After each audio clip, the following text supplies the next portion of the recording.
So one of the joys of owning cows is you got to feed them. And well, these lucky cows over here, they got lots of food out there. So my cows, they're not so lucky. I got to feed them. So they've finished all their food they have out in their field. And now I have to buy hay. So got to stack all that hay. Well, not all that hay, but stack that hay on the truck. I'm gonna probably I bought those 2 blocks right there. Well, actually I bought 4 blocks. So each one of these blocks is 80 bales.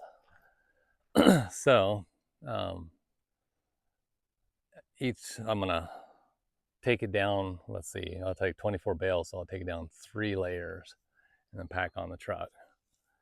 And then probably come back with my trailer and get a lot more. But yeah, it's a lot of work because each one of those bales weighs over 100 pounds, about 120 pounds. So, and then plus it rained last night here. So it's probably that top bale they're even heavier. So, and it rained pretty good. So as you can see, everything's still green here. They've been getting lots of rain. It's the greening of the desert. I think that's biblical. So anyways, yeah, one of the joys of owning livestock, when you run out of hay in your field, and you gotta augment their feed. And right now my cows are eating about 2 bales a day. So that's what have we got, 11 cows. So 11 cows, well, and then now 2 sheep. So 2 bales a day is what it's costing me right now to feed them. And so you just kind of want to factor that in when you get livestock, that you gotta, if you're out of grass on your property, you gotta start buying it. So this is the view from above. Right there was hay he just cut yesterday. And that's his machine there that he was baling it up. Or he cut it already. Then he was baling it with that. And where he was doing that, you can see all of his bales out there in the field. So he was working pretty hard baling up all that hay out there.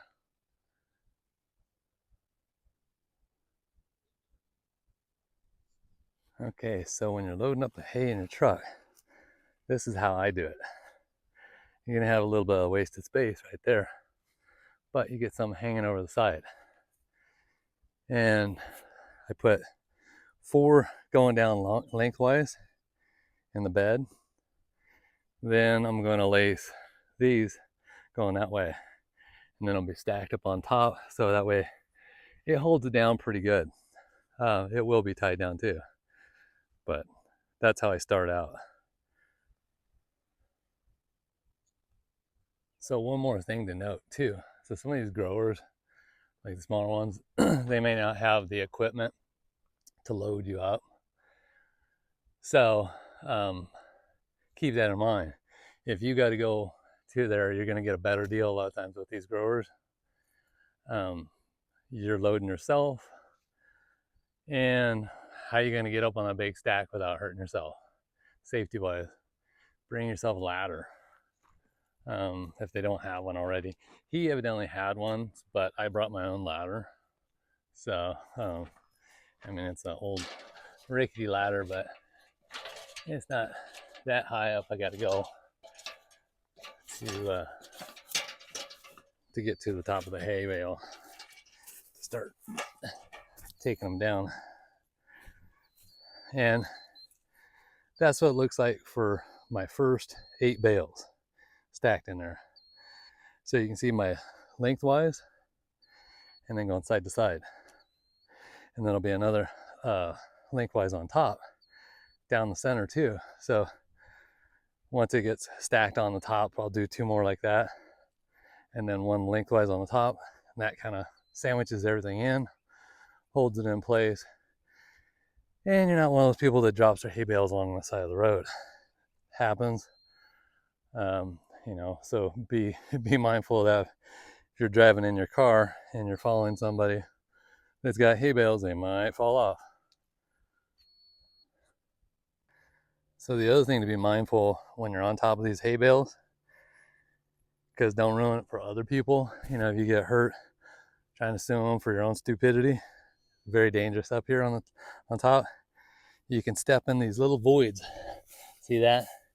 Twist your ankle real easy, and also the bale falls off and you fall off with it, get hurt. So see, there's another void right there, easy to fall in.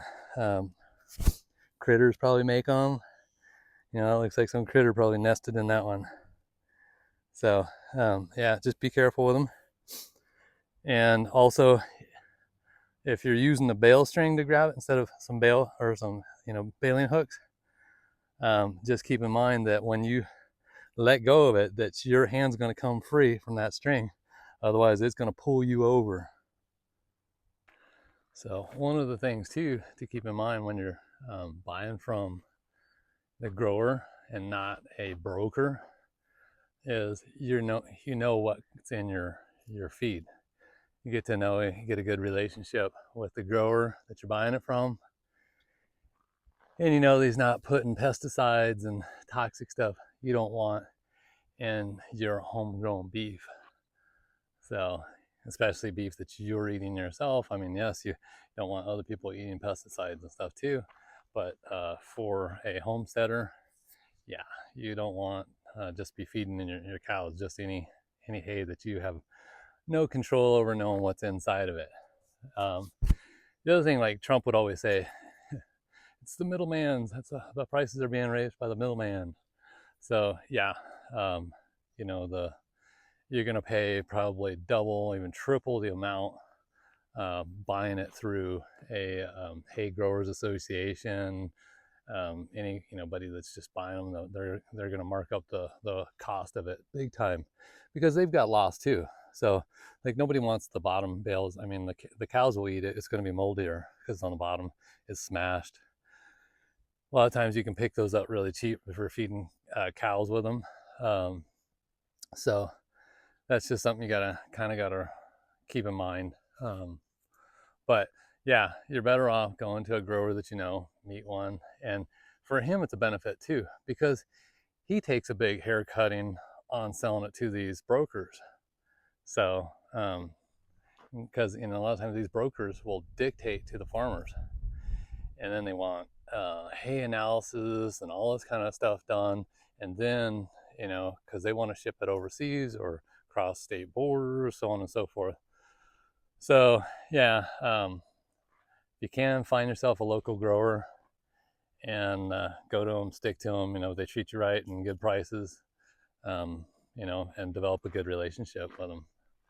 And you know, you'll further his business, his happiness in it, and the numbers got to make sense for both you and him. Because too, if you're buying feed for your cow or cows, and you're paying, you know, $18, $20, $30 a bale, there's no money in it. You know, you might as well just go buy your beef from the store. But then again, when you buy your beef from the store, what are you buying? You don't know what's in the beef. You know, now they're putting in this mRNA like vaccine stuff in the beef. And now with this whole bird flu scare deal, they're forcing farmers to do it. I've even seen where at the cattle auctions, where you go take your cattle to the auction, they're demanding your cattle be vaccinated. So you never know. And I mean, remember like back in Texas a year ago, I guess it was, the thousands and thousands of cows that just mysteriously died. Yeah, I bet they gave them a new experimental mRNA vaccine, and that didn't come out, but I bet you that's what it is. That's my opinion on it, so take it for what it's worth. Okay, another couple more important points. So it's a lot of work, and a lot of times it's hot.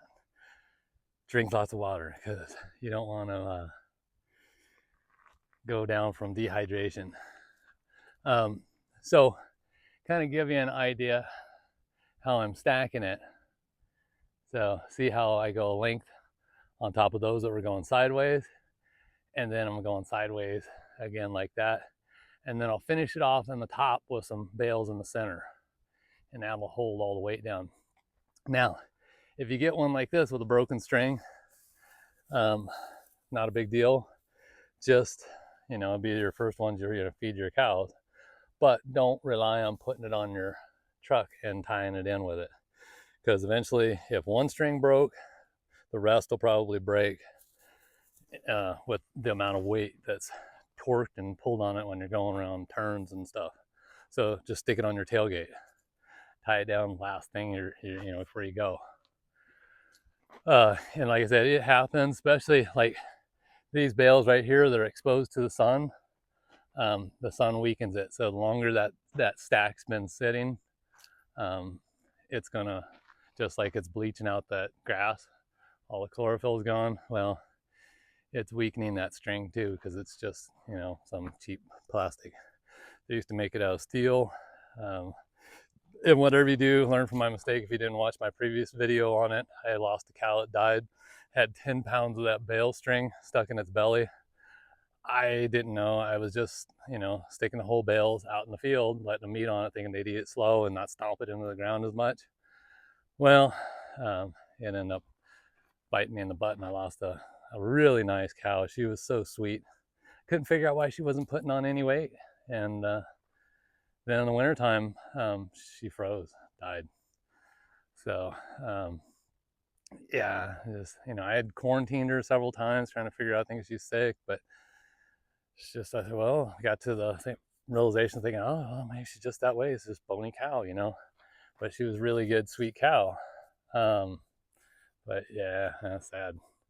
So yeah, take your bale string off, get a feeder trough or something, if you don't want to waste it. Let's see, he's got one around here, probably does somewhere.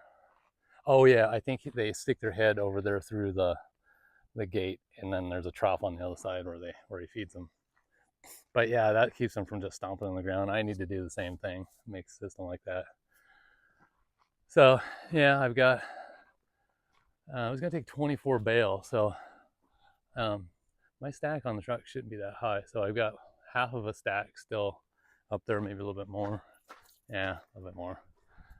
But so I'll be able to put 2 more sideways, so 4 more here, and then well, let's see, 1, 2, 3, 4, 5, 6 more there, and then a row of probably 4 of them on top. So I might end up taking more than 24, might be 30 or something. We'll see. Anyways, yeah, just thought I'd point that one out. So a couple of tips: water. If you break a bale string, it's not the end of the world. Just put it on your tailgate. So, and finally, make sure you start your vehicle when you're tying down, or before you tie down.